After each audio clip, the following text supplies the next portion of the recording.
Good morning, everyone. Time today to see the current numbers of social media and to go through the market setup and the direction that we will aspect for the next years. We have so many things to see together today, so let's not wait any longer and let's get started. In 2020, the pandemic led to a very significant growth of over 10%. The growth rate slowed down in 2021, with a rate just below 5%, while a relatively stable growth rate of around 2% is estimated from 2023 onwards. In numerical terms, the number of social media users surpassed 3.5 billion in 2022, representing over 80% of the internet population. There is a clear relationship between social media users' growth and population growth. The growth of social media users around the world is closely tied to population growth, as more people have access to the internet and smartphones. In 2022, the countries with the highest social media user growth rates were Nigeria, India, Indonesia, and South Africa. Nigeria had a growth rate of 7%, India had a growth rate of 6.4%, Indonesia had a growth rate of 4.5%, and South Africa had a growth rate of 4.2%. The growth rates in these countries are largely due to their growing populations and increasing internet accessibility.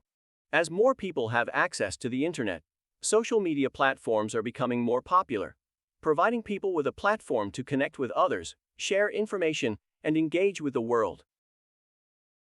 Overall, TikTok, Snapchat, and Instagram have shown high growth rates in recent years. TikTok in particular has experienced phenomenal growth since its launch in 2016 and has expanded its user base to include people over the age of 25 in 2022. Snapchat has also seen significant growth over the past 5 years, with 84 million daily active users outside of North America and Europe. The Asia-Pacific region has the highest number of Snapchat users relative to its population, providing a significant growth opportunity for the app. Instagram, although not growing as fast as TikTok and Snapchat, remains a significant player in the social media space. It has been popular with an older target audience for some time, but it still has the potential to attract new users. Facebook is stable and clearly, we will see in the next slide, above all the other platforms. Twitter is the exception. It has lost users in 2022, probably due to the controversies following the acquisition of the platform by Elon Musk and the controversial actions towards the company's employees.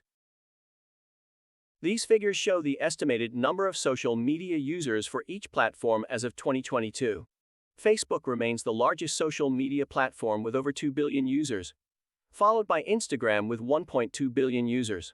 TikTok has seen tremendous growth in recent years and now has over 750 million users, but it is still far from the second Instagram. Snapchat and Twitter have smaller user bases in comparison, with approximately 465 million and 245 million users respectively. In the previous episodes, we have seen the history of social media networks and the various phases that have led us to the present day. The impact of mobile technology with its accessibility from anywhere and the possibility of receiving location-based services. Then, we saw the importance of visual sharing of images, and in an ever-growing context, the significance of videos. We have become familiar with platforms that have become a central part of our lives, and to which we dedicate so much time. We have also become acquainted with platforms that have responded to very specific needs. Now the question we want to answer is, what is the current state of the social media network market? What direction are they taking? And most importantly, what can we expect to come in the near future? What we are noticing is a polarization between platforms that have increased the media aspect of social media and therefore prefer a usage more akin to traditional media, albeit with their own unique features. We will see this later, but we are talking about platforms such as Instagram, Facebook, TikTok, YouTube, and Twitch, which are rapidly moving from a need for peer-to-peer connection to content consumption, increasingly through video, between creators and users. In this case, interactions are increasingly limited to likes or comments, and the percentage of the population actively producing content on these platforms is decreasing. On the other hand, there are platforms that are born and developed in response to a specific need, and that connect users around a common passion or specific theme. This includes the world of gaming and tech, which has given rise to platforms like Discord and Reddit, the live microblogging of Twitter, the business area where LinkedIn dominates, but where apps are also emerging to increase productivity that have social-like logics. Instant messaging platforms that open thematic rooms and become opportunities to interact with other users on a specific topic, ending with the world of dating and paid content. The General Z generation deserves a separate focus, with platforms that increasingly seek authenticity and truth, and this escape from the algorithm that seems to be a trend that, if confirmed, could bring radical changes in the coming years. We will compare business models, and this will allow us to have a clearer understanding of the trend towards which we are heading. The rise of TikTok has undoubtedly had a significant impact on the social media landscape, particularly in terms of the increased consumption of video content. The platform's success has prompted other social media networks to introduce short-form video features, such as Instagram Reels and YouTube Shorts. There has been a growing preference for short-form video content, which is typically 15–60 seconds long.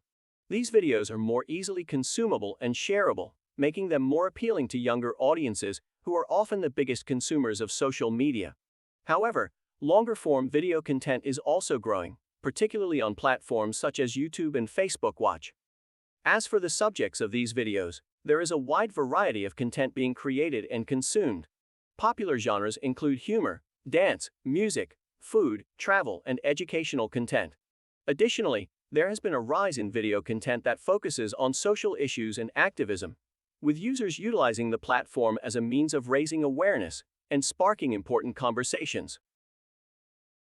The increase in video content production on one hand discourages many users from producing content, as video is perceived as more difficult to make than photos, especially if one wants to maintain high-quality content. This is particularly pronounced for longer videos. As a result, there is a growing portion of users who consume content without producing it, and who limit themselves to interacting through comments and likes. On the other hand, video increases the amount of time spent on platforms, which then become true entertainment channels. While still maintaining a value of user-generated content, this leads them to compete not only with other social networks, but also with more traditional entertainment channels such as television channels, as well as innovative platforms such as OTT services like Netflix and Prime Video. Stay connected with us. In the next chapter, we will see the platforms that we called social networks and their specific business models.